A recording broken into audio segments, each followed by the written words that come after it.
तो चलिए आज हम हॉरर फिल्म स्माइल की डरावनी दुनिया में गोता लगाते हैं और समझते हैं कि इस मुस्कान के पीछे आखिर कौन सा गहरा राज छिपा है। कहानी की शुरुआत होती है इन्हीं खौफनाक शब्दों से। एक मरीज की ये चेतावनी फिल्म के उस सेंट्रल मिस्ट्री की नींव रखती है जो आखिर तक हमारे रोंगटे खड़े कर देती है। तो कहानी की मेन कैरेक्टर हैं डॉक्टर रोज, जो एक साइकियाट्रिस्ट हैं। उनकी जिंदगी बिल्कुल नॉर्मल चल रही होती है जब तक कि एक चौंकाने वाली घटना सब कुछ बदल नहीं देती। और यहीं से सब शुरू होता है। यही वो पल है जब डॉक्टर रोज पहली बार इस श्राप का सामना करती हैं। एक मरीज उनके सामने एक बहुत ही अजीब अननेचुरल सी स्माइल देता है और फिर अपनी जान ले लेता है।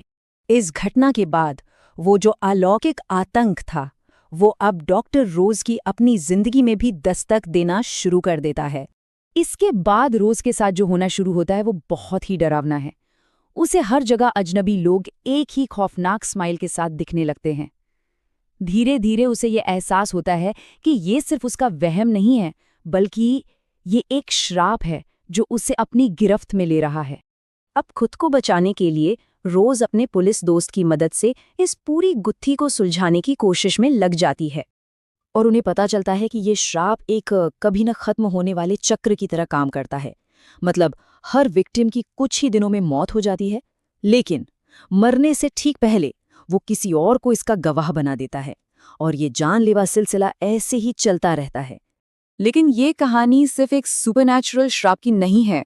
फिल्म यहाँ से रोज के अपने अतीत के उन गहरे जख्मों को कुरेदती है जिनका इस श्राप से एक सीधा कनेक्शन है। असल में इस मुस्कुराते हुए साये के आने से बहुत पहले से ही रोज एक गहरे सदमे से जूझ रही थी। बचपन में उसने डर की वजह से अपनी मरती हुई माँ की मदद नहीं की थी और वही गिल्ट, वही अपराध बोध उसे आज तक खाए जा रहा था। तो असल में ये जो साया है ना, ये एक पैरासाइट की तरह है, एक परजीवी। ये लोगों के अनसुलझे और दबे हुए ट्रॉमा को अपनी ताकत बनाता है और उसी पर पलता है। यही ट्रॉमा इंसान को सबसे अलग थलग कर देता है, उसे कमजोर बनाता है और उस श्राप के लिए एक आसान शिकार। तो जब रोज को ये सब पता चलता है तो वो फैसला करती है कि वो भागेगी नहीं, वो अपने अतीत का सामना करेगी और इस सिलसिले को हमेशा के लिए खत्म कर देगी। वो हिम्मत करके अपने बचपन की उसी वीरान घर में लौटती है जहां उसकी सबसे बुरी यादें दफन हैं। वहां उसका सामना उस भयानक एंटिटी से होता है जो उसकी हिम्मत तोड़ने की हर मुमकिन कोशिश करती है।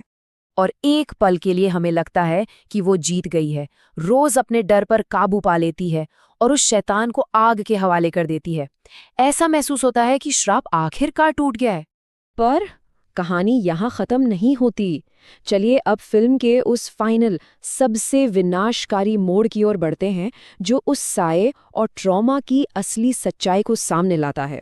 लेकिन यहीं पर कहानी का सबसे बड़ा ट्विस्ट आता है।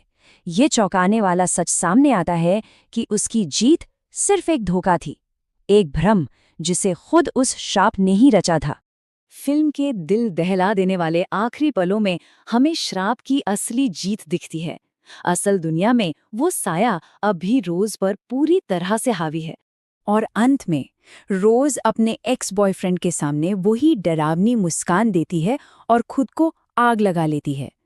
सिलसिला पूरा होता है और श्राप एक नए शिकार को ढूंढ लेता है। तो स्माइल का यही शक्तिशाली और परेशान करने वाला संदेश है। ट्रॉमा और डर का सिलसिला तब तक नहीं रुकता